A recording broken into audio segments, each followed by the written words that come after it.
Wiel, wij hebben zo meteen een afspraak met de wijkagent. Dit heet een nogal criminele wijk te zijn, maar hoe was dat dan vroeger toen jij hier als kind woonde? Het is altijd een volkswijk geweest. En in een volkswijk gebeuren allerlei dingen die wel en niet mogen. Dus hier had je inbrekers, hier had je burenruzies, hier had je van alles. Maar we hadden geen wietplantages. En zelfs huiselijk geweld kan ik me heel weinig van herinneren. Heilust staat bekend als een wijk met veel werkloosheid, verslavingen, armoede, overlast en geweld. Wijkagent Luc van Hoof kent de problemen uiteraard. Maar gelukkig zijn er ook wat verbeteringen.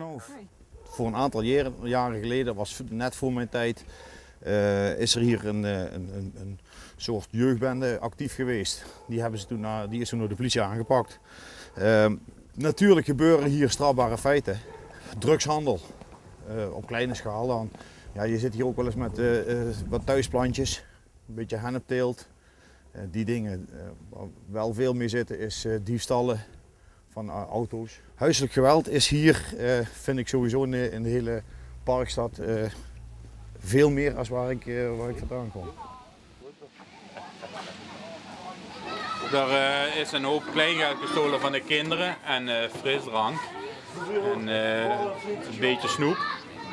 Kleingeld van de kinderen? Kleingeld van de kinderen. De kinderen hebben hier binnen potjes. En hier in deze potjes sparen de kinderen. En dan praat je over een kleine 60 euro aan kleingeld. Er zijn later 3 mensen opgepakt. Dus die de inbraak ook al hebben bekend. En ja, het waren mensen hier uit de straat. Maakt het dat extra pijnlijk dat het iemand uit de straat is? Dat maakt het extra pijnlijk, ja. Met het hondje, hè? Oh, balletje kapot. Hè? Is er hard een wijkagent nodig in deze wijk? Ja, absoluut. Waarom? Ja, ik vind het zelf, het wordt steeds erger. Met ja, veel overlast, van alles eigenlijk. Overlast van? Van de mensen, zeg maar, het 's nachts. Auto's, zeg maar, zijn ze wel eens bekrast of zoiets allemaal. Ik moet zeggen, het wordt alleen maar erger. Ja, waarom doet u dat? Als je dat ziet, waarom maak je daar geen melding van? We zijn gewoon bang dat dat onze namen worden genoemd en ja, ik kan er eigenlijk niet veel over uitspreken eigenlijk. Nee. Dat is jammer, want dat is het probleem ook voor de politie. Hè? Dat als mensen ons de dingen niet vertellen, dan weten wij ook niet waar ze afspelen. Veel klachten van wijkbewoners gaan over overlast. Zo heeft een groep oudere jongeren voor veel irritatie en vandalisme gezorgd, hangend bij het elektriciteitskastje bij de frituur op de Papaverstraat. Wij hebben gewoon, de nachten moeten wij ook vaak de wijkagenten bellen en zo politie bellen.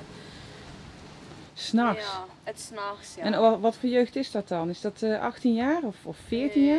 Wat zou ik zeggen, van 18 tot 30. Ja. Oké, dan blijft het dus gewoon echt hangen, dat is gewoon niet meer leuk.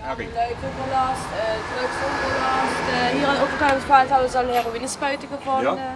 Dus dat is niet meer leuk hier. Dat is ook echt niet meer leuk gewoon. Ik ben zelf ook een van de jongeren. Ik heb er ook vaak genoeg bij gestaan.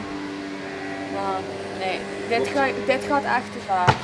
Je moet denken, als je 's avonds thuis komt en je wil lekker je rust hebben met je gezinnetje en zo. En je hebt constant auto's die een tuteren zijn en rond de vuurwerkperiode de ene knal naar de andere. Nou, op een gegeven moment ben je het gewoon zat. Maar opeens waren die jongeren weg. Heb je die nu eigenhandig weggejaagd? Nee, eigenhandig wegjagen, dat kan niet. Nee, je merkt gewoon, op een gegeven moment dan krijg je toch het besef om een auto te kunnen rijden, moet ik kunnen werken. Of moet ik werken, moet ik geld verdienen. En je ziet toch dat ze mee en mee, de meesten toch beginnen te werken. En een vriendinnetje krijgen en ineens een heel ander leven gaan leiden. En ja, er zijn er nog altijd een paar die hier nog wel eens regelmatig komen. Maar ja, zolang ze geen overlast veroorzaken, heb ik zoiets van, nou moet je hier gewoon lekker op straat kunnen met elkaar een babbeltje kunnen maken. Dit was onze eerste hangplek in Heilust. Hier stond vroeger de kleuterschool. Ja, dat klopt. En er waren trapjes hier aan deze kant. En met een rooster. En op die trapjes zaten wij. Dat was onze allereerste hangplek in Heilust. De tweede was bij Sofierplein. En daarna verhuisden we naar Spekkelse Heide. En we waren nergens echt welkom.